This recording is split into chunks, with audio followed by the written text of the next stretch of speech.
TDP Janasena BJP పొత్తుపై Delhi కేంద్రంగా చర్చలు సాగుతున్నాయి. నిన్న హస్తనకు వెళ్లిన చంద్రబాబు బీజేపీ పెద్దలతో భేటీ అయ్యారు. కాసేపట్లో ఆయన హైదరాబాద్ రానున్నారు. పవన్ కళ్యాణ్తో ఆయన సమావేశం కానున్నారు. బీజేపీ చర్చించిన అంశాలను పవన్తో పంచుకోనున్నారు. అనంతరం జనసేనాని ఢిల్లీ వెళ్తారు. టీడీపీ ఆఫర్ చేస్తున్న సీట్లపై అమిత్ షాతో చర్చించనున్నారు.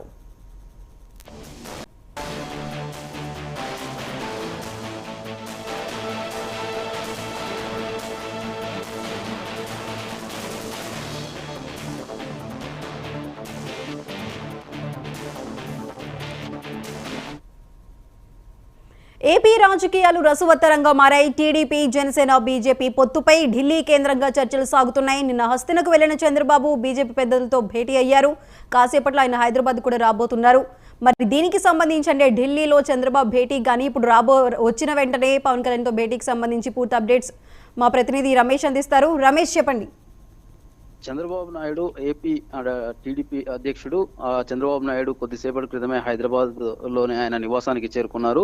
అయితే పవన్ కళ్యాణ్ రావాల్సి ఉంది. అయితే వీరిద్దరి భేటీకి ప్రాధాన్యత సంతరించుకుందనే చెప్పుకోవాలి. ఎందుకంటే ఏపీలో ఖచ్చితంగా ఈసారి జగన్ ను ఓడించడమే లక్ష్యంగా వీరు ముందుకు సాగుతున్నట్లుగా తెలుస్తోంది. అయితే నిన్న ఢిల్లీ వెళ్లిన చంద్రబాబు అమిత్ షా, జేపీ నడ్డాతో కూడా సమావేశమయ్యారు. ఈ సమావేశంలో పలు అంశాలపై కూడా చర్చించినట్లుగా తెలుస్తోంది. క్రమంలో బీజేపీ అగ్రనేతలతో జరిగిన సారాంశం ఏంటి, చర్చలు ఏమేం మాట్లాడారు అనే విషయంపై అటు పవన్ కళ్యాణ్ తో కూడా చర్చించనున్నట్లుగా మనకైతే సమాచారం అందుతోంది. అయితే చంద్రబాబు పవన్ కళ్యాణ్ భేటీకి మొత్తం మీద ఒక రాజకీయ ప్రాధాన్యత సంతరించుకుందనే చెప్పుకోవాలి. అటు బీజేపీ కూడా ఒక పక్కా వ్యూహంతోనే ముందు అడుగు వేస్తుందనే చెప్పుకోవాలి. ఎందుకంటే సర్వేల ఆధారంగానే ఇటు చంద్రబాబు పవన్ కళ్యాణ్ ఒక్కటిగా ఉంటేనే అటు ఏపీలో ముందుకు సాగవచ్చు.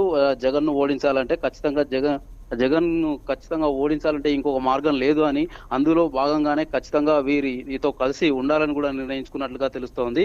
అయితే ఇదే విషయంపై పూర్తి స్థాయిలో చంద్రబాబు నాయుడుతో అమిత్ షా చర్చించారు. అమిత్ షా, జేపీ నడ్డా చర్చించినప్పటికీ కొద్దిసేపటికి తర్వాత జేపీ నడ్డా నిన్న వెళ్లిపోయారా, తర్వాత అమిత్ షాతో పూర్తి స్థాయిలో చర్చించారు. అదే విషయాన్ని ఏమైతే చర్చించారో మొత్తం పూర్తి స్థాయి కూలంకషంగా అటు పవన్ కళ్యాణ్ తో కూడా చర్చించడానికి సమావేశం అవుతున్నట్లుగా మనకు సమాచారం అందుతుంది. మొత్తం 30 సీట్లు అటు బీజేపీ ఇటు జనసేన కలిపి 30 అసెంబ్లీ సీట్లు, 7 ఎంపీ సీట్లలో కూడా పోటీ చేయడానికి టీడీపీతో కలిసి ఒక పరస్పర అంగీకారం కూడా వచ్చినట్లుగా మనకు సమాచారం అందిస్తాయి కదా. రమేష్, ప్రస్తుతం టీడీపీ జనసేన ఇప్పుడు అదేవిధంగా బీజేపీ వీరి పొత్తుకు సంబంధించి ఇప్పుడు ఢిల్లీలో బీజేపీ నేతలతో అమిత్ షాతో కానీ జేపీ నడ్డాతో కానీ టీడీపీ నాయకుడు చంద్రబాబు ఏ అంశాలను చర్చించారు? ముఖ్యంగా అంటే జగన్ ను ఓడించడమే అంతిమ లక్ష్యంగా కూడా చర్చలు సాగినట్లుగా మనకు తెలుస్తోంది. దాంతో పాటు పొత్తుల భాగం అంటే అటు ఏది ఏమైనా ఈసారి 400 సీట్లు గెలవాలనే లక్ష్యంతో అటు బీజేపీ ఉంది దేశవ్యాప్తంగా ఎన్డీఏ కూటమిలో. అందుకోసం ఎవరినైనా సరే తిరిగి పాత మిత్రులను తీసుకోవడానికి కూడా సిద్ధంగా ఉంది. అందులో భాగంగానే చంద్రబాబు నాయుడుతో భేటీ కావడం జరిగింది. అయితే ఖచ్చితంగా పొత్తులు ఏపీలో ఎలా ఉండాలి అంటే 400 సీట్లు సాధించాలంటే ఎన్డీఏ కూటమికి ఖచ్చితంగా ఒక్కొక్క సీటు కూడా ప్లస్ చేసుకోవాల్సిన అవసరం ఉంది. దక్షిణాదిన చూసుకుంటే బీజేపీ పరిస్థితి అంటే ఘోరంగా ఉన్న పరిస్థితి ఉంది. అంటే అటు కర్ణాటక రాష్ట్రంలో మినహా ఎక్కడ కూడా దక్షిణాదిన వారికి అంత ఆశాజనకంగా లేదు.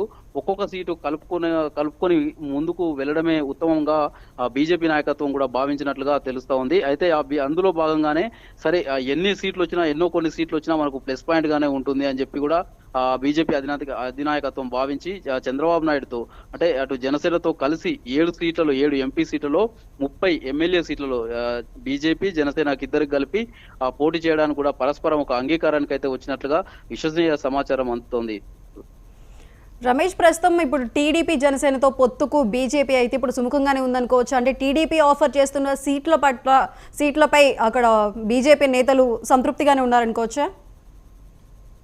బీజేపీ నేతలు అంటే 2 సార్లు అధికారంలో ఉన్నారు. 3వసారి అధికారం అంటే అంత ఈజీ అయిన పని కాదు. దేశంలో కావచ్చు ఎక్కడైనా సరే మనం అంటే కొన్ని టర్ములుగా చూస్తూ ఉన్న పరిస్థితి. వరుసగా 2 సార్లు అధికారంలో అప్పుడు ఎన్డీఏ కూటమి కావచ్చు, ఇప్పుడు తర్వాతకి యూపీఏ కూటమి కావచ్చు 2004 నుంచి 14 వరకు, ఆ తర్వాత ఇప్పుడు 14 నుంచి 24 వరకు మళ్ళీ ఎన్డీఏ కూటమి ఉంది.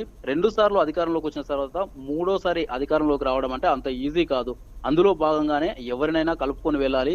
పొత్తులోను ఖచ్చితంగా ఈసారి అధికారంలోకి రావాలంటే బీజేపీకి తప్పనిసరి పరిస్థితి ఉంది. అందులో 400 సీట్లు ఖచ్చితంగా గెలుస్తామని చెప్తున్న తరుణంలో ఆ 400 సీట్లు గెలవడానికి ప్రతి వ్యక్తితోనూ కూడా ప్రతి పార్టీతోటి కూడా పొత్తులోకి తీసుకోవాల్సిన అవసరం ఉందని చెప్పి ఇటు జనసేన చాలా చిన్న పార్టీ అయినప్పటికీ బీజేపీకి దక్షిణాదిన చాలా ఇంపార్టెంట్ ఏపీ రాష్ట్రంలో టీడీపీతో కలిసి పోటీ చేయడానికి సుముఖంగా ఉన్నట్లుగా తెలుస్తా ఉంది మనకు. Right Ramesh, thank you.